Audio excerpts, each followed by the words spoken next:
It's Friday night, everybody. You know what that means. It's Friday night. Let's have some fun.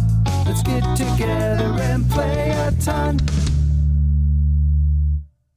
Hi, I'm Matt. And I'm John. And we're Friday Night Games. We want to immerse you into our love of the hobby by educating and entertaining you through our board gaming adventures. Our podcast lands every Friday, and we create content for Instagram, Twitter, YouTube, TikTok, everywhere. Internet.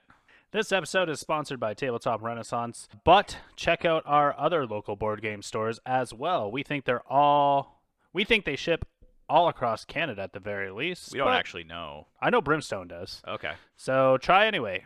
You can check out Brimstone Games, the CG Realm, and Area 42 Outpost. All right. So welcome back to episode 3 of Friday Night Games, last space game standing of all time. Starting with 5 games chosen by 5 amazing content creators, a game will be voted off each week until there's only 1 game left. On the last show, everyone got rid of our game, Space Team. The best space game that ever was created, in our opinion. Yeah, apparently our arguments weren't very convincing there. Yeah, I mean, you know, in the grand scheme of things, you look at our game, it's just a small little tiny box. And then, you know, we're going up against these big, mega heavier games. I mean, it was to be expected. Yeah. Space Team is no On Mars. I mean, you could play it on Mars, maybe. Sure. I don't know. I mean, we kind of put it together at the last minute, so yeah. I didn't expect it to go far, but I had a great time, and we actually leave in all the answers throughout all the episodes, so make sure you listen to them, because we just get, like, more ridiculous as those episodes go on. All right, so joining us on today's show, we are joined by Rob and Anna Marie of the Meeple Dungeon. Welcome! Thank you. Hey, guys. Thanks for having us. Yeah, absolutely. Thank you. This is a blast. Awesome. So today they are going to help us vote off one of the following games. Nemesis, rep by Meeple Mentor. Twilight Imperium, rep by Definitely a Board Game Podcast. Battlestar Galactica, rep by Of Dice and Men. And finally Eclipse, repped by our guest for today's show. Whoop, whoop. Not leaving today. Nope, not happening. All right, so where can everyone find you? Everyone can find us on Twitter and YouTube and our own podcast, which has 13 episodes now, found on all your major podcasting sites. And yeah, but Twitter is our main deal, you know, for our pictures and whatnot. But all of our reviews and stuff are on our podcast. Nice. Yeah, big Canadian welcome. You are also a Canadian content creation duo, correct? Absolutely. Yeah. We're on Out here in Kelowna, BC. Nice. Yeah, we're on the opposite. We have fields, no mountains. Oh, yeah, we're completely flat over here. It's actually really boring over here. I don't even recommend Windsor to anybody. Yeah. For us to see any gorgeous landscape, we have to drive about 8 hours. Even Oh, then. no.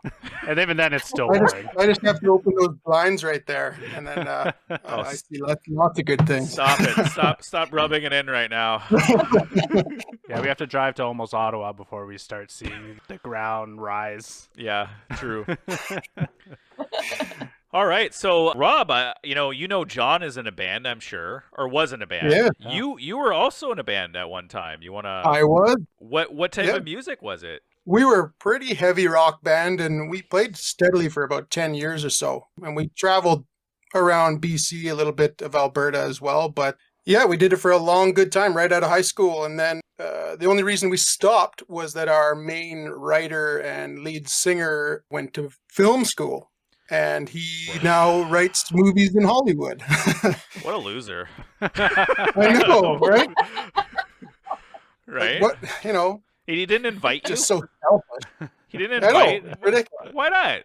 Well, to be fair, he's invited us out to Finland and to LA a few times, so we'll take that. But no, it was a good long 10 years of fun, and I do miss it incredibly. Yeah, same. I wish my last band I was in was still going at it. I was gonna say unfortunately we all got married. Unfortunately, whoa. Hopefully Brittany isn't listening to this one. Yeah, she doesn't listen. Not unfortunately, but we all got married, started having kids and stuff like that. So yeah, the band got put on the back burner. But I jam with my bass player every now and then. That's So cool. it's Yeah. not too bad. In hindsight, it did work out nicely timing wise. That once he took off to go do that, kind of our careers started to take off, and kids, just like you said. So it kind of worked out that way. So Yeah. I don't have any regrets. Awesome. I guess now is when you start priming your kids to be in bands, right? Because both of Yeah. you have No. kids. Oh and yeah, you're my like, kid's all Absolutely. about it. So you should. Our boys are both into it. They both asked me to play Gojira and Oh, BT Bam your in the kids know some good Jeep music on the way there. to You hockey just practice. Gojira's awesome. You know what? Maybe Yeah. I don't know, John. You were more a little softer, but if you send both kids, they can meet in the middle. I don't know what is that, Saskatchewan, and they could form Yeah. their own band there. does anyone That's want to go right. to Saskatchewan? I think that's where most of our Canadian friends are from, actually. Yeah. It's true. I'm pretty sure. Almost half of them are from Saskatchewan. Yeah, and Anna Marie actually. Oh, are you From really? there. Yeah. Yeah. Well, if it makes me feel any better, my ancestors were from. Well, they settled in Saskatchewan, so there you go. There. I think that's a lot of Canada's ancestors. All like the Yeah. prairies. Well, Start there and well, yeah, it's like the railway, right? They all help build the railway, and they're just like, wow, we met in the middle. Wow, this place really sucks. What can we do here? Farm. Okay. Canola. Let's do it. Let's farm the most canola anyone's ever seen. There you go. All right. So, question for both of you: what really got you both into board game content creation? That's an interesting question. We've been gaming pretty solid, like hobby gaming solidly some trouble there. since like 2012, 2013 kind of thing. But the content creation we kind of dabbled in over the years. it was mostly you. Yeah, You dabbled or more I than dabbled I in, did. I should say. Kind of I trying watched you to with the video. trying to find a direction. But then, one big influence was our friends here at Boards Alive. They're a pretty big. Well, there were Trip, but there was 3 of them at one point. Now it's just down to Aaron, and he has guests on most times. But they're a pretty big channel for around here, so we game with them a lot, and he was a fairly big inspiration. And then that kind of got me focused on what we were trying to accomplish, and then we got talking with Norm and Ryan and Ian there from Cardboard Conjecture, and we did the What Yes. You Been Playing thing, and then started to do our own thing, and yeah, here we are. Yeah, it was for me. It was more you saying, "Hey, I want to do a podcast. I think we should do a podcast. I want to do a podcast." I was like, "Oh, okay." Like, I'm not because I was never part of the YouTube where you did unboxings and things like that. Yeah. And I was like, okay, well, I think it'd be fun. It's one of those things, I think, where whenever you play a game, you always end up discussing it forever after, talking about it and what you liked and just like the experience you had with it. And it's like, well, yeah, we totally and then yeah. listening to other people's too. It's like, I enjoy listening to other people talk about them. So Yeah. why not? Let's give it a try. Exactly. We sit even around if talking it's- about it anyway. So Even if we only have that one listener, we're having fun doing it together. So. Exactly. Yeah. Well, I Yeah. mean, you got to start somewhere, right? One is better than none, and Yeah, eventually totally. it'll grow. My mom was our Yeah. first listener. Actually, she wasn't. I think I might have listened. I might have been the only listener at first. But eventually we got more and more, and you have to kind of build it up. But on a cool Yeah, note, I'm glad yeah. you mentioned Bridge City Board Gamers. They're awesome, and if Yeah. if you don't know, we're all on there. What You've Been Playing Wednesdays, and you should definitely check that out because there's a fantastic cast of Canadians, and I think. No, yeah, it's all Canadians, and they all give amazing reviews and lots of great advice. So definitely check that out. Absolutely. Yeah. All right, cool. So I guess we should vote something off this week, right? Yeah, let's do it.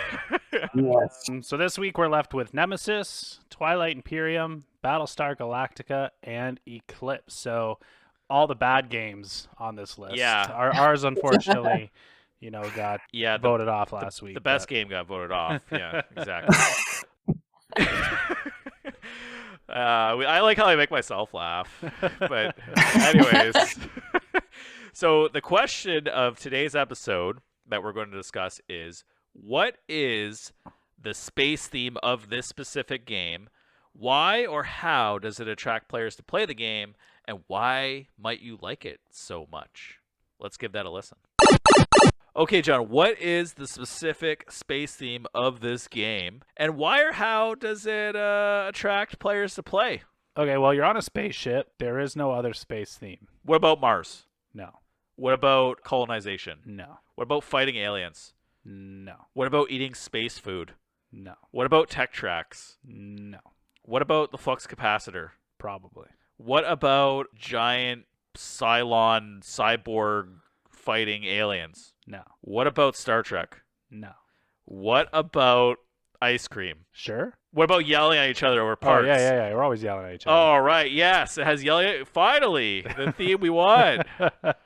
Why does this game attract other people to play? When else do I get overly angry and start Yelling at Novi? yelling at Novi for being so goddamn slow at passing single action inducer to fixing my steering wheel? You know, only during this game. Yeah. I think if Novi would just pass that piece around the table, we would win. He's just reading the card. Anyways, don't vote on. You know what I mean? Space Team. Vote for Space Team. Vote for Space Team. Vote for Space Team. Why or what is the space theme of the game, or why or how does it attract players to play the game, and why do you like it so much? There's a lot of overlap. Yeah, there is some overlap there. So yeah, continuing what I was kind of saying in the last segment, what pulls you in is certainly at first the table presence, because it looks so epic, and the spacecraft itself is a huge board. So it takes up a lot of space. Everybody's got room around the table. It's not like you're cramped to see anything. It has a ton of variability with the rooms, because you don't really know what you're going to get until you explore there. Your character miniatures are highly detailed. And the other thing that sucks you in right away is just the theme. I mean, if somebody says, hey, do you want to play like Aliens? Right. And then, but perhaps there's this trader element as well. I mean, for me, that just kind of sucked me in, and what made me want to play it for the first time you introduced me to it. Right. Totally agree. And as far as the table presence, I'll add again that those miniatures, just seeing what could come out in the game is terrifying. And these things look just crazy. And there's not just one type of sculpt for each life cycle stage. Like there's multiple for the adults, there's multiple for the eggs and all this kind of stuff. And so you just want to engage that. You want to find these things, you want to see what they can do, and then you kind of take it back and you're like, wait a minute, this is too maybe I shouldn't have asked for that. Because that queen comes out or something nasty, and then you're like, I am going to die, aren't I? Yeah, and I think the other thing too is, that each person gets to choose like a character type at the beginning.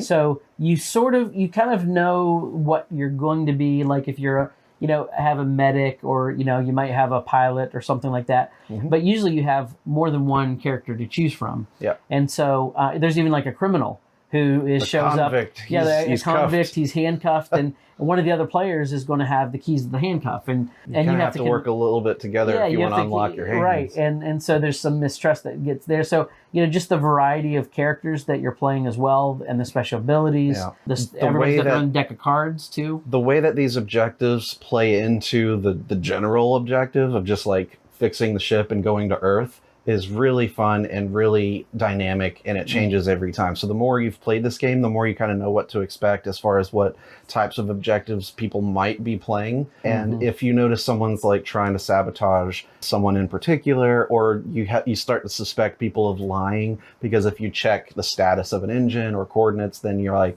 can I trust this person that they're telling me the truth about this, or do I need to personally go to that room and check myself and check it and confirm? And that's a really fun aspect. That's the kind of thing that I feel like thematically you don't find in a lot of games. Yeah. What the other thing too I like is that Dead of Winter has some of the same elements of having a potential traitor, but in that game you're sort of, if you're the traitor, you're kind of playing against everybody else. Whereas this one was really neat, because one of your objectives will say you have to make sure that player 3 doesn't survive. Right. And so so it doesn't allow you to just like target a specific player and take them out. Like you're kind of assigned that player at the beginning of the game, because each player has a unique number. Yeah. So even if you play this with like your buddies and you play it over and over again, there's not really that chance of like trying to continuously have one person like beating up on one of the other players. Right. As far as like if you and I want to just go back and forth in games of like, this time I'm going to try to kill you, like you don't really have that option unless you're dealt the card and his player number matches what I was given. Exactly. But there are always, basically 4 options in those objectives, which really spices up the game, because you don't know what anyone's doing. And that's part of the fun of this game, is it has so many twists and turns. I think the biggest selling point is the story of this thing, because every time you play, you're going to have a story. You're going to have stronger relationships because of that shared experience. It has what you would call emerging narrative. So it's almost like you need a logbook to keep track of all the crazy stuff that happened in your game. And then just every time you play it, you're going to have, you know, like your own thematic little storyline of a mini movie that you played out. Yeah, like one thing that happened with us is, you know, you had an adult alien that was attacking you. You didn't have any weapons. So like I crawled through this vent to get to you. I take the alien out with a shotgun, and then I did it to get to the engine room so I could check one of the engines. And of course, I make too much noise as I'm crawling through the tunnel, and another adult shows up, and then I have to escape, and I couldn't even check the engine. Yeah, he had to leave again. Yeah, so there's things like that happen that will thwart your plans, and you have to kind of replan and re-strategize. Yeah, it's that emergent story, sort of tactical, but also strategic. Yeah. I think it's a really cool element. Tons of fun.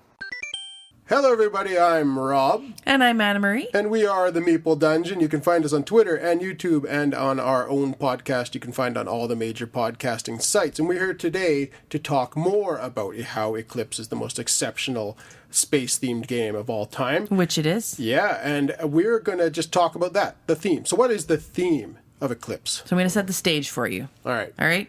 So the galaxy's been at peace for a long time. They've enjoyed a great peace. But now stuff is stirring. It's starting to be like, it's not so peaceful anymore. Nope. And so, you know, the government that's been made is starting to collapse. What happens, you know, when the government starts to collapse? Right. Classic, right? Everybody's like, oh, well, a tale as old as time. Now, who you want to be on top? You don't want to be on the bottom of the new era that comes into space. It's like a fairy tale. It's like an old friend, like an old book. This game. So yeah, theme. Classic. You're trying to take over the galaxy so that it's your rule that stands. Yep. You don't want to be left behind and be told what to do. Yeah, it's you like want a to Disney be telling. film. It's like a Disney film for the ages. Classic story. And yes, this theme is ultra awesome. You're just fighting for dominance of the galaxy. Like, what is more epic than this? Nothing. No. Certainly not in TI. We can all agree on that. I mean, they probably haven't even made it this far, so they're long gone out of this competition at this point. So, yeah, the theme, excellent. Excellent. Pure galaxy domination, you know. Yeah. I think we can all agree It's on amazing. How does this game attract other players? It is gorgeous. So the board is actually made up of images from Hubble. From the actual telescope. So you are literally in space while you're playing this game. What you're looking at is space. You're looking at real space. How crazy is that? Like, that's so cool. Yeah. What other games can say that they have actual space photos on their board, actual constellations? It's like their space board is made up of actual space images. Yeah. Incredible. Oh, it's just pretty. It's very gorgeous. So that right away, that's an attraction. Yeah. It just pulls you right in. No other game has that. No. Especially not TI. No other game. They have some old gobbledygook on the back of their boards. Some made up mumbo jumbo where we got real space. We're talking space themed games here, and we have the game that has space literally plastered onto the board. You can't get much more space than that. I don't see how. No. We have it all. The real deal here. Why do we like this game so much? It is so much fun. There are so many different paths to victory. You don't just follow the same path. Everybody Again, it's a 4X game. It's got all the X's. Way more X's than most games. And you're not like all following the same path. You choose what you want to do and you do and you make it or break it. Do you want to just be constantly battling? Yeah. And fighting for territory? Do you want to be the one that creeps off into the corner? Grid? Yeah. Try to hide out so you don't seem like a big threat, but all the while you're slowly and quietly gathering monoliths and orbitals, and you're collecting victory points before people don't even realize you notices have. And they're like, oh my goodness, he's over there in the corner. We better go get him. But by the time he's done that, he's already set up these defenses and he's got a brick wall laid up. Yeah. And only one route in. Meanwhile, he's watched the rest of the factions just, beat each other up. Beating each other up. Yeah, that's the thing. This game's got it all. This game is fantastic. Yeah, you can make alliances, break alliances, like figure out what works best for you. It's just neat, the different avenues. You're managing your resources is so cool. Yeah. Because you can great. choose to, this game I'm going to try just going heavy on the money. Next game maybe I'll try going heavy on science. Then resources. You can just pick whatever you want. Maybe I'll mix it up and try to go middle of the road, see how that works for me. Yeah. You can make an alliance with someone very beneficial, ride their coattails, and then toss them to the curb when you see your chance. You've used them to what you need, Oh yeah, this game's got it all. Whatever you want to do, you can do it in Eclipse. Yep, absolutely. Best space theme game ever. Oh, beautiful. Great theme. Super fun. Always fun. You're cheering, you're booing, you're laughing the whole time. It's just, I know. It's great. It's great. We don't even need to go on any further. No. We've said it all. We got to run. We're going to see you in the next episode. Bye-bye. See ya. Hey everybody, it's Royce Calverley from Definitely a Board Game Podcast, a podcast definitely about board games, except when it's not. And we're back. It's the third episode in What is the Best Space Game? What is it about space games that attract players? Why are there so many games about space? Why are we so fascinated with space? Well, space is, to steal an old cliche, it's the final frontier. It embodies the spirit of exploration. It's the greatest achievement of humankind. There are endless possibilities in space. There's a dream that we may not be alone in this world. That out there somewhere there are other species that are exploring their galaxy the same way we are. And someday we'll get to meet, and maybe we'll be friends, maybe we won't, but we'll be enriched by the contact. It'll be an amazing moment. Twilight Imperium epitomizes that spirit, that dream. It's everything about space. As we walk along the convention floor and we're looking at all the games that people are playing, we're going to see all these different games. And we might see Nemesis, and we would say, ooh, look, someone ripped off Aliens. And we might walk a little further and we go, oh, look, they're playing Battlestar Galactica. Ooh, look. That was a good TV show, wasn't it? That was cool.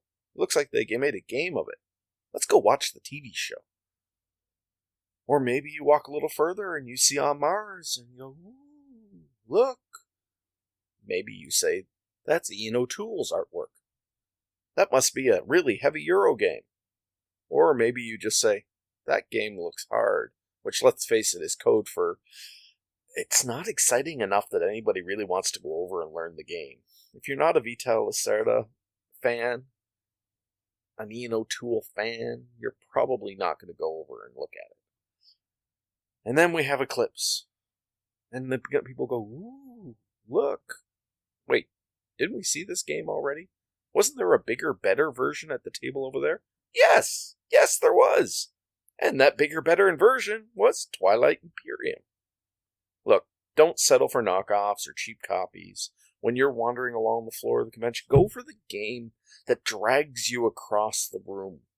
The game that is everything that space is, where everything is possible. The game that is space. Alright, look, I'm going to just...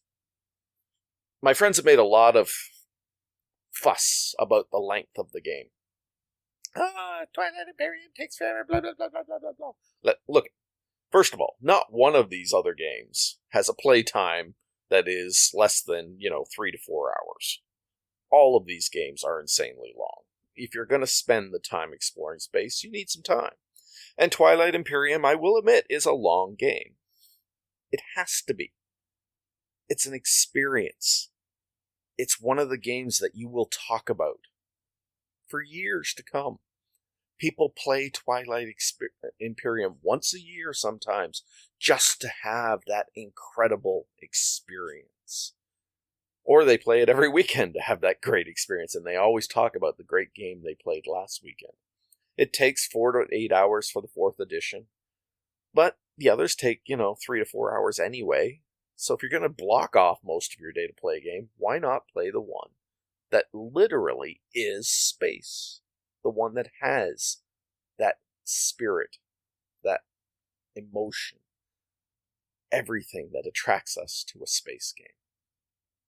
Anyway, thanks a lot. Have a great day. This is Royce Calverley from Definitely a Board Game Podcast. We know Twilight Imperium is the best space game. The only argument at this point is, well, why haven't we voted for it more?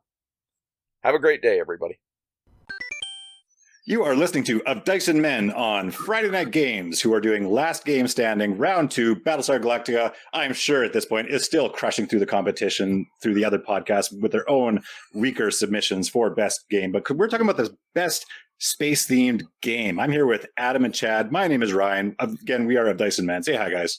Hello. Hey, how's it going? So in Battlestar Galactica, especially if you've seen the show, this is going to be familiar, but you're the last of humanity. Cylons are robots that can take the form, essentially, of humans. You cannot distinguish between a human and a Cylon, but the Cylons have their own goals, which is the destruction of humanity. The humanity's goal is to escape the Cylons. So in this board game, you are trying to jump the fleet again and again to get away from the chasing Cylon fleets and the robots that are trying to board your ship, and just the utter chaos of having nuclear bombs thrown at your ship and yada, yada, yada. Amazing space theme game. And it's so narratively specific, and it works excellent. If you're a fan of the show, it works amazing because you're living as those characters that you grew to love watching the show. And even if you didn't watch the show, there's enough sci-fi tropes in there, like the robots and spaceships and chases and sort of bad guys and good guys. It's really, really easy to fall into. I don't like, Chad, it's your favorite game, and it became your favorite game without having watched the show. Yeah, exactly. I ended up watching the series because I had played the game. It was one of the bigger games that I was introduced to when I started getting back into the designer board game hobby. And yeah, I was just blown away by this game and the design of it. And again, like I knew what Battlestar Galactica was, but not really a lot of context to really like say, oh, I want that character, or hey, this lines up with an episode. But it's generic enough where it's approachable. Like everyone knows you're on a spaceship, you have limited resources, you're trying to survive, robots are shooting at you, you can jump in another smaller craft and shoot back at them. Like it has all of those space combat tropes that you're used to, and this extra cool layer of like, hidden rules and hidden deduction and stuff like that. And just the theme of being alone in space, trying to escape with only what you have, right? And every time something gets damaged, it's damaged. Somebody has to go and fix it. And then, like you said, you've got the classic, space fighters, like, oh, the heroes, they jump in these fighters, they go out and they fight all the little guys and whatever, but there's these big capital ships that are firing on you too, right? It's everything you need for like that galactic space battle, but it's also got this really like character-driven drama, hidden traitor thing happening. With the character-driven, also, I don't think we mentioned before that when you select your character at the start of the game, they also have sort of like a class of character that they are. So you have pilots and scientists, and I can't remember what they all are because it's been a few years since I played the game. Yeah, captain, and then there also be people. Yeah, and there'll be a role that's sort of the president and the role that's the admiral. So you actually get to do a little bit of role play in there as well, and sort of play to the strengths of what your character's assignment is, and so you actually will be out there fighting on your Viper fighter ship against the Cylon Raiders. And it's so cool the way that they do that and make it sort of, because when you watch these sci-fi shows with big teams, there are these different roles, and you actually make sure that, and you have to actually balance the number of roles that are selected. So you will have this kind of group of mishmash team members that come together for this common goal, unless you're Cylon, and then your goal is very different. Epic sci-fi. The stakes are super high. We're literally battling for the survival of the human species. And I was going to say, like a lot of Corey Konisko's game, there's such a perfect pairing between theme and mechanics. Like the way that the hidden roles are executed in this game are really interesting. The way that you play as an admiral or a president, you have the separate hand of quorum cards of things like you can make political speeches to try to raise your morale and stuff like that. And the way that all the mechanics are physically tied to the themes and the things they're trying to portray in the game is just a masterpiece of game design, I think. And I know a lot of people poo-poo this, but I love that it uses dice in the game because there's an element of drama. And I'm thinking especially not so much the space combats and whatnot, but like escaping the brig or the FTL jumps. Like, are we going to be able to jump to it? Oh my God, we failed our jump. We have to get a little bit closer before we can make it. Like, it's got those great dramatic moments. And one of the things I really appreciated about it, and this is some of my favorite elements of my favorite games, are deception and deduction. The first game I ever bought once I got into the hobby hardcore was Fury of Dracula 2nd edition, also from Fantasy Flight Games. And that's a one versus many with hidden movement where one player is a vampire, the other players are trying to hunt the vampire. But this game is unique in that you're both at the same time. In the one versus many, one person is the deceiver and the other players are deducing where that person is. In this, you have to sort of be both the deducer and the deceiver, especially because mid-game, you're drawing rolls again. So like there might be more Cylons emerging over the course of the game. So you always have to be on your toes in this one. So you can't just like, oh, well, we're all good guys together trying to find that Cylon. Well, no, the person you're working with might also be a Cylon and has just told you a bald-faced lie that you can trust them. The other thing I love mechanically that really meshes with theme is the FTL drive itself that you mentioned. As humanity, you can jump forward, you engage your faster than light drive, and you end up in an entirely new section of space. And all of the guys that were chasing you are still chasing you. So you've kind of bought that little breather, but you know they're breathing down your neck. So it really gives you that narrative story beats. You can take a bit of a break, you can regroup, resettle, but then they're on you in like 2 or 3 rounds after that. So it gives a really interesting pace to the game as well. And that's Battlestar Galactica, one of the best space games of all time, and we will take it all the way to the end, I think. All right. Well, those were some really good, entertaining answers, especially that last one. Yeah. Space Team. It's funny. Yeah. You know what? I think for this week, I am going to vote our game back in. Whoa! We should. You know what? We did make this, so we can do whatever we want, right? Whatever we want. Okay, so we're just kidding. Yeah, no, we're not gonna do that. That's stupid. We don't even want our game in. No. I would have voted it off last week if we stayed in. All right. So what do you want off, John? I actually kind of know, but throw it at me. Yeah, it's tough because every game that's left is really good. I mean, they've all got a really good space theme. I think there's 2 that I'm leaning towards only because I don't think that they are unique enough to win this part of the battle for me. What I really liked about Rob and Anne-Marie's answer was, I haven't played the game Eclipse yet, but the fact that they use like actual images on the board from the Hubble Space Telescope or whatever. Yeah. I think that's just like an amazing way to show that. Yeah, I actually, when I heard that, I'm like, okay, so that's got to be in. Yeah. Keep it in. So we're not. I totally agree. We're not going to vote that one off. Right. Okay, so that leaves us with 3 more. Yeah. So the 2 that I'm going with, I'm gonna have to start saying Battlestar Galactica. Oh my God, no. And Nemesis because Nemesis really is. It's a fun game and everything, but like we've all seen Alien. We've all. You're just piggybacking off last week. Yeah, I am because it is what it is. But listen. No, you listen. I'm pointing at you right now. Listeners can't see us pointing at each other right now. I'm pointing at you. Look, Battlestar Galactica, okay, I know it pulls from a show that already exists. Right. But I did think of something, right? We were playing Unfathomable with Novi to get him to play. If we were playing Battlestar Galactica, it would be the easiest sell for him because he loves that show. Yeah. So the theme actually can pull in gamers that may not necessarily be gamers. Okay. So I don't want to vote off that one for that exact reason because of Novi. He's going to listen. Because of Novi? He's going to listen to this. Okay. I think he is. Is Novi saving Battlestar Galactica? He is. So then what are you voting off then? Twilight Imperium. Why? Well, because it's basically like this giant universe of like they just took every single space theme and jammed it into one game. Like we got space turtles, we got we got ships, we got planets, we got oh, you want a trader? Trader has to be politics. Oh, we got politics in there too. Oh, we got all sorts of rules. We have like a 9-hour game ahead of us. You just really don't want to play a 9-hour game. No, I don't. I really don't. I mean, sure. Like, I don't know. I think what really grinds my gears about Battlestar Galactica is that they lost the license to the game and they can't make it anymore. All right. But ignore that for a second. But I agree with you. I agree with you. I'll think about Novi. Think about our son Novi. I'll think about Novi here. You do have a good point that if we were playing Battlestar Galactica, it would draw in people because they like the IP. Right. To play the game. So, okay. I'll agree with you. Okay. I'll take on Twilight Imperium.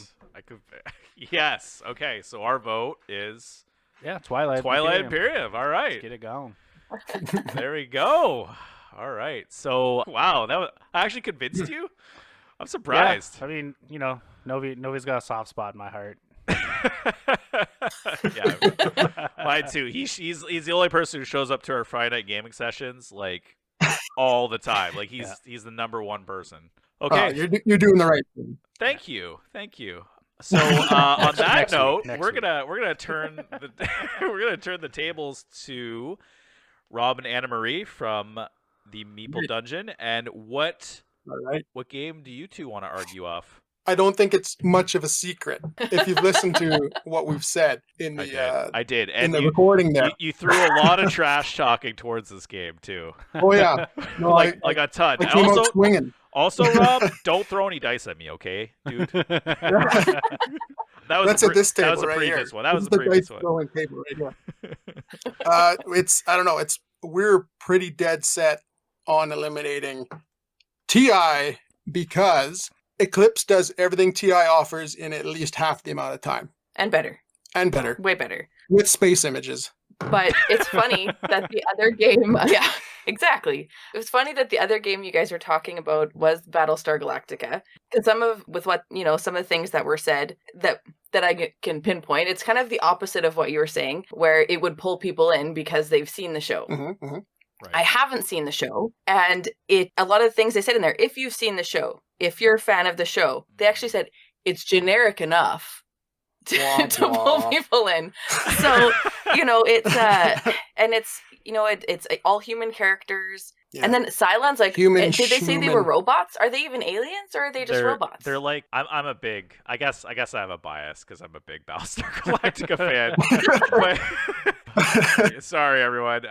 Surprise. The Cylons are they're like a robot. They're like an AI that was made by humans, and basically the AI is ready to hunt down the humans and get rid of them. That's kind of crazy, but yeah. Yeah, well, it's sci-fi, right? Yeah. But yeah, no, going back and forth, because I think we did deliberate, honestly. All seriousness, we did deliberate a lot, but I don't know, TI just it's just so long, and it does all the same things as Eclipse, but you can just do it all and play Eclipse and get the same experience. I don't know. And that's what I got from your recordings is that it's the same, like basically they're the same game. Like Royce from Definitely a Board Game Podcast and yourself are just basically fighting each other. You're like, my game's better. No, my game's better. You don't even care about the other three games. Totally.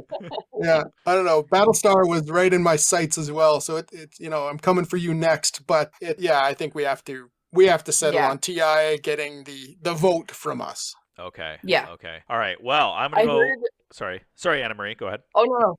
I was just gonna say I heard with I think expansions that come out, you can, and they have like an 8-player version of the game that might never end. So, who wants to do that? That's crazy. I heard that. I heard that was the marketing too. We have an expansion that makes the game not end for weeks. Yay! Yeah. All right. So TI. Okay. So TI is your choice, and TI is our choice. All right. So actually, a wide range of people voting all sorts of things this time around. So definitely a board game podcast. Now, I think they voted for this game because they're afraid. They voted for Nemesis. Whoa! I know. Yeah. Really? I think that's different than last week too. So that's really interesting. Of Dice and Men. Sorry, Rob and Anna Marie, but they voted for your game. Wrong choice. I should have said Battlestar. You should have said it. Yeah, you should have said it. No take backsies, though. No take backsies. Yeah. No. Meeple Mentor, Jared and Jay voted for Battlestar Galactica. So that leaves both of us voting Twilight Imperium off. See you later, Twilight Imperium. See you later. Goodbye. I'm sorry, Royce. I'm not sorry, Royce. I'm not sorry. I mean, it's kind of a sad thing too, because it is like one of the most loved space games of all time. Oh, truly. Yeah. Absolutely. It's like I think it's like number 1, 2, and 3 on Board Game Geek. I think it's so big it takes up 3 sections, I'm pretty sure. Yeah, it's big enough to take 3 slots, yeah. That's funny. Yeah. Yeah, it's a shame. I mean, it is a great game, but yeah, something's got to go. So yeah, something's see ya. So, and on that note, should we bring back in Space Team just to like insult Twilight Imperium fans? Why not? Like... In your defense, you have the only game that has space in its title, so oh, there we go. You know. Where were you last episode? You got that point, right? Yeah. I can't remember what you voted for last episode. Was it? Oh, actually, I do. I have it written down. Meeple Dungeon. You voted for TI. You're just attacking it. You're just attacking it. Whoops. Is it that obvious? No, definitely a board game podcast. Everyone said Space Team. Basically last week. Like, why? They all apologize too. Like, we're really sorry. Like, you're not offending me by voting. Yeah, we did create this, but that does not offend me, you know?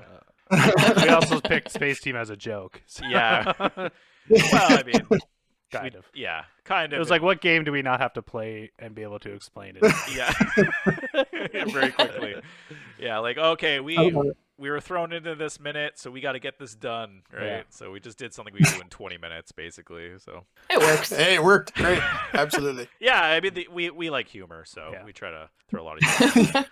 But on that note, Twilight Imperium, see you later. See ya. You know what? Yep. I hate to say I haven't actually played it, so I kind of feel bad. I think we should play it. I play it. Well, I used to play it like once a year. Oh wow! And it is very good, but Eclipse, we get to play, 4, 5, 6 times a year, right? So, right. And what does that tell you? You can play 2 games when you play one of Twilight Imperium, right? Right. That's what I think too. I mean, it's got to be a game we need to try. Like, it should be on your list if you're a hardcore, you love heavyweight games. It should be on your list to play at some point in your life. The beauty about board gaming, everybody should try it. Yeah, exactly. Everyone should give it a shot. Yeah, like Roy said. It's an experience. It is. Everyone should try it at least once, just to have played it and said they played it. Yeah. Because it is quite the experience. It's awesome. It really is. But bye-bye. I play to win. Yeah, play to win. Exactly. So Royce's segment was funny too. I'm sure we all listened to it. But yeah, he was pretty funny. Was go to a convention, kind of like, oh, what do you see here? What do you see there? And you're like, oh, Battlestar Galactica? Boring. Like, I really like how you're all really selling it. It's pretty fun. It's pretty fun listening to this thing around. So, you did a good job. So next week we're left with Nemesis, Eclipse, and Battlestar Galactica. Ooh. I know what I'm voting off. Probably going to go with Battlestar Galactica. That's my assumption. I'm kidding. They'll have to convince me. Yeah, they will. They will.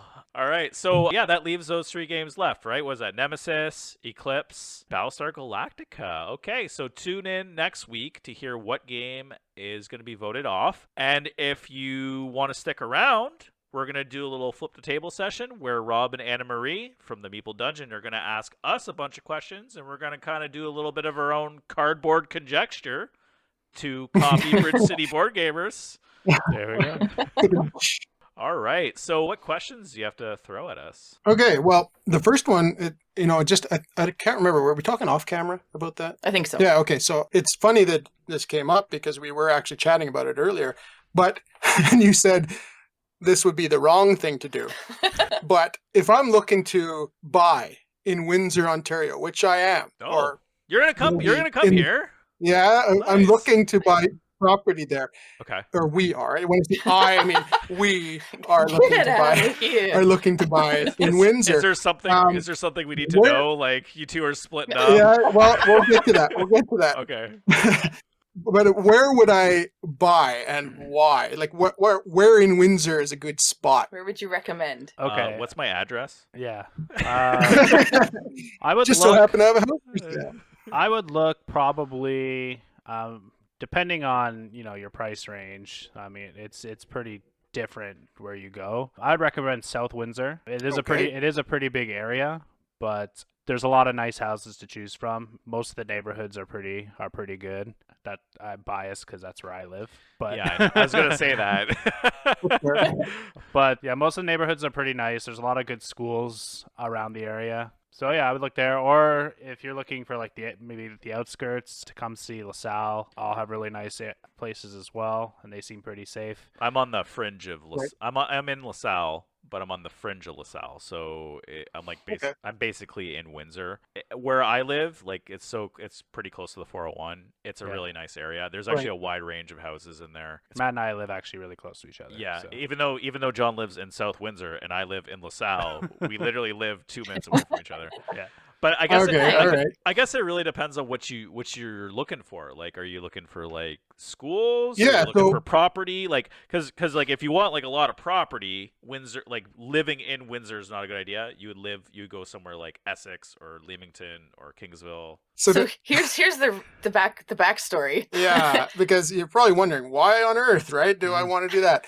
It's just, moving from BC to Ontario. Why? It's not that I want to move there. I'd like to have property there because my dad grew up in a little town called Red Rock in Ontario. Okay. And he had a friend of his grow up and play for the Detroit Red Wings. Oh. And because of my dad, I've grown up a huge Red Wings fan. Because of And him. a Detroit sports fan overall, really. But yeah, and now and now my kids, all Red Wings fan. The other half of this room You over guys there are Red is Wings just fans? ridiculous That's amount ridiculous. of Detroit sports memorabilia. I guess that makes sense. I mean, So I'd because like because to- of the friend, right? Yeah. Yeah. Just down the road would like to end up getting like a condo or something out there so that I could go and we could go and watch, a week or two worth of Red Wings homes games. It'd probably be cheaper to fly down there and watch them play as opposed to trying to go see them play in Vancouver. Yeah, so it's kind of like a retirement. Yeah, honestly, yeah. It's I believe it. stupid to go and watch hockey in Vancouver. But yeah, it's kind of a retirement sort of plan thing we're looking at. So, because, huge Red Wings fan and Lions fans. You're Lions as fans I've heard you too? guys. Oh, we are Yeah. we are we like huge the Lions Lions, fan. yeah. Oh, I'm a huge Lions. Well, yeah, we're both. I'm living through the pain with you. With this, we're like a support group right now. I know it's rough. It's rough. The only But team that's no, winless. it's oh god, as of it's this- so as bad. of this Oh my podcast. goodness. Now that you say that you want to go see like Red Wings games and you are looking for Yeah, like a it's- condo or whatever, depending on your price, there's a lot of condos down along the Riverside Drive area, which would be Fairly reasonable, actually. reasonable. And then you're really close Yeah. to the tunnel or the bridge. But the Little Right. Caesars Arena is probably closer. Actually, No, they're both okay. So it's like right in the middle. So yeah. I actually work in Detroit. If you listen, I'm sure you might already Yeah. know that. And basically, you could park anywhere downtown. So you take the tunnel. You would take the tunnel, and then you would park anywhere downtown. And actually, everything's walkable. So you can walk to Ford Field from the Renaissance Center, which is right by the tunnel, or you could walk to Little Caesars Arena. I guess Little Caesars Arena is about 30 minutes, and then Ford Field's about 20 minutes. So everything's super walkable. Detroit is actually amazing. Like I went there. Oh, did you few really? years ago. Okay. Me and my dad went as a Christmas present from my family for like a week, watching a handful of Red Wings games. So they could go to the Joe before And, it closes. at the Joe when it's last year. You went to the Jonas last year? Yeah. Oh yeah. man, yeah, I did too. I actually went to a game then too. So a funny story about the Red Wings. My cousin was the last person to throw an octopus at Joe Louis and the first one to throw the octopus at Little Caesars. He's now banned. No way. Yeah. I love it. Yeah. Talking about octopuses, that's what my whole arm is a tattoo Nice. of Octopus. of an octopus. It's hard to kind of see, but Nice. it's a big octopus. It's all red, and it's all because of the Red Wings. No one You knows that till are they ask a me. really big Red Wings fan. That's awesome. Yeah, You are yeah. like the biggest It's Red Wings fan. Yeah. Yeah, honestly, if you're now that we know, I would honestly say there's actually a bunch of apartment buildings that are all along the river. The riverfront's beautiful too, so getting It is. a condo there is actually pretty worth it. It's cool. Yeah, that's awesome. No, that's great. Yeah, kind of a odd question, I imagine, but No, an interesting one. Anyway. I think it's awesome. We know real estate agents too, so if you when that time comes, we'll hook you up. Yeah, let us Perfect. know. Nice. But Absolutely. But seriously though, like I love Detroit, and I always rep it to people. It used to get a really bad rap. I mean, it was pretty bad in like 2008, 2009, but it's way better now. It's super safe, and I love it. I miss going over there, to be honest. Yeah. Yeah, it was great. I loved my experience. I walked everywhere, took the little people mover People were- around down there, and yeah, it was just a great time. I never felt anything like what you hear on the news and stuff. So it was great. Loved it. Yeah, they did a lot of work down there. They had a lot of bad rap, like I said, 2008. But so like a big company, Quicken Loans, if you heard Rocket Mortgages and stuff. So that's all in Detroit based. They basically bought every building and like fixed everything up. So they've done a very good job. The little pubs and breweries and stuff downtown felt really cool. Atwater. Dude, if you're down, let me know, because I will just be your tour guide to Detroit. Like, I know a bunch of stuff. Absolutely. I'll take you up on that. Yeah, I'll come and I'll get to go. Yeah, she'll come with me next one. It's just me and my dad last time. Yeah. Sweet. Yeah, that's cool. There you go. There's my offer. Be on my show. I'm your tour guide of Detroit, everybody. We'll take you up on it for sure. But she's got a question for you. Yeah. Shoot. We'll switch gears a little bit. Okay. So if you had to pair a beverage with a game, so be specific. So for example, like, maybe a Bahama Mama while playing Juicy Fruits, or like a root beer float while playing Food Chain Magnate. So like what beverage would you pair with what game? Can be multiple games or whatever. Maybe what you would play with Nightmare. I don't know. Anne-Marie, I just want to say something right away. I think that's really cool because a lot of your Twitter pictures are always like beer. You guys are always drinking like a beer while playing a game. So yeah.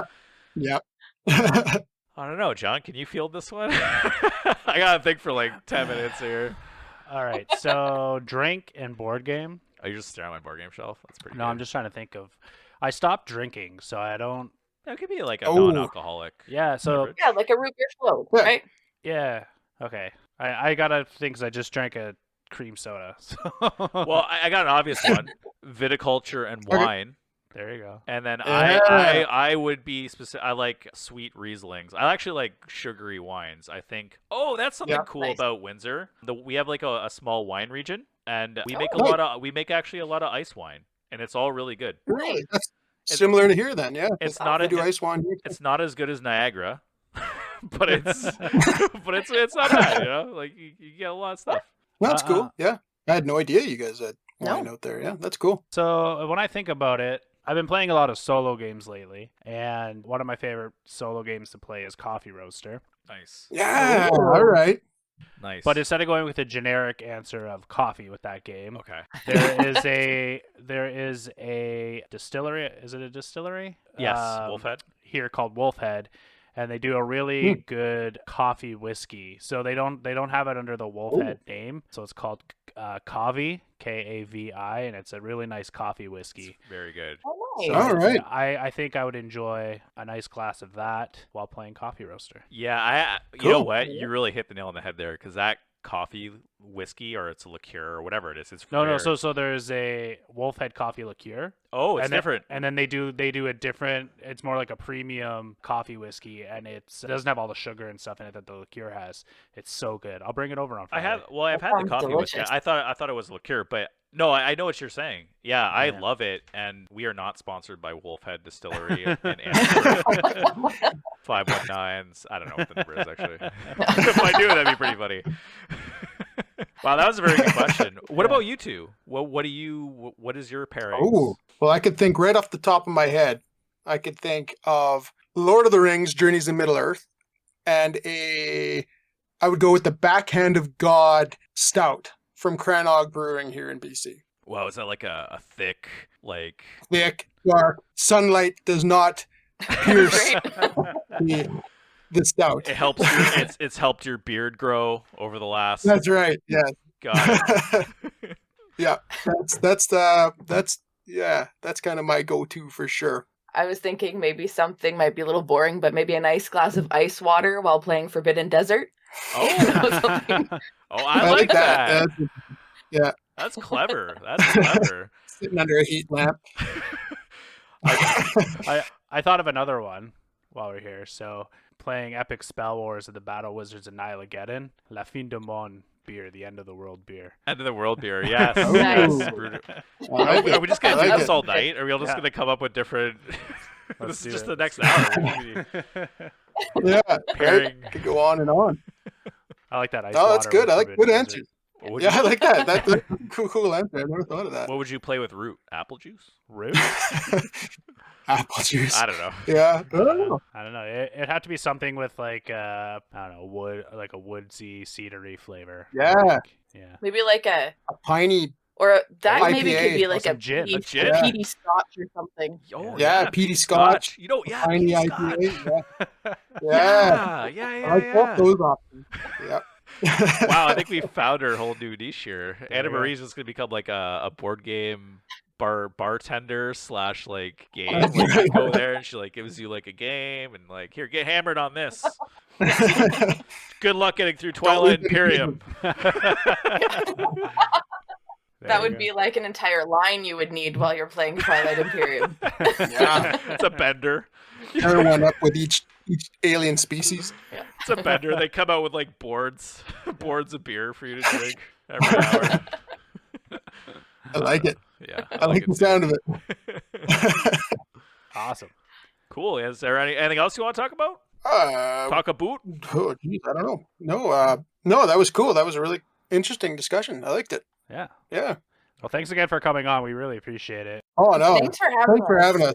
I remember I threw my hand up like first thing when you guys were saying we're Yes. doing round 2. I was like me. I actually love the enthusiasm too. Like I love how everyone's so excited to be on it, especially like our I'll call it our Canadian compadres. Like whenever I throw it up on the What You Been Playing Wednesdays, everyone's like me.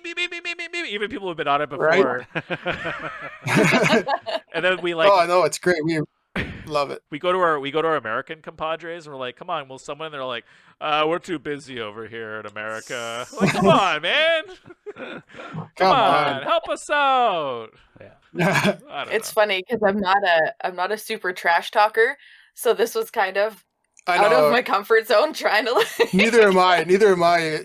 I mean, you wouldn't tell that out of these recordings, but I really tried to bring my A game and like trying to go for the jugular, you know. So If you've listened this far, I've listened to the episode 5 stuff, and it is like hilarious. Like everyone is just like smash talking each other. It is actually like really funny. I'm like, whoa.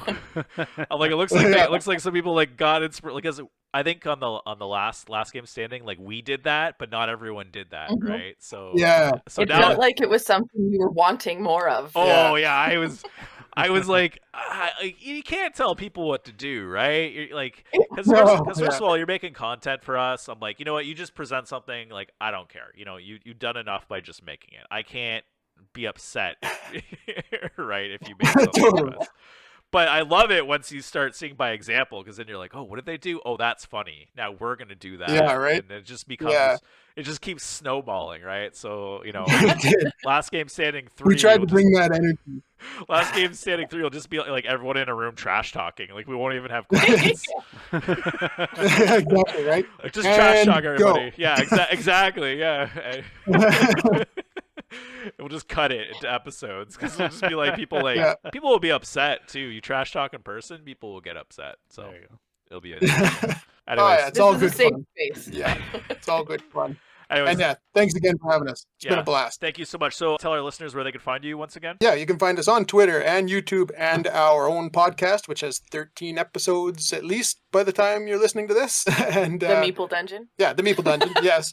And that's on all the podcasting sites. But yeah, we do the majority of our daily stuff on Twitter. So you can find us there. Do you have any Awesome. special handle on Twitter? I don't know. Oh, at Meeple Dungeon. Simple, easy. Nice. You can find us. All right. If you like what you hear, don't forget to follow us on your favorite streaming platform. You can follow us on Instagram at Friday Night. Oh my God. You can find us on Instagram at Friday Night Games _official, Twitter at Friday Night GMS, TikTok at Friday Night Games, and on our website, FridayNight.games. And again, I'm John. I'm Matt. And it's Friday night, so let's have some fun. Thanks everyone.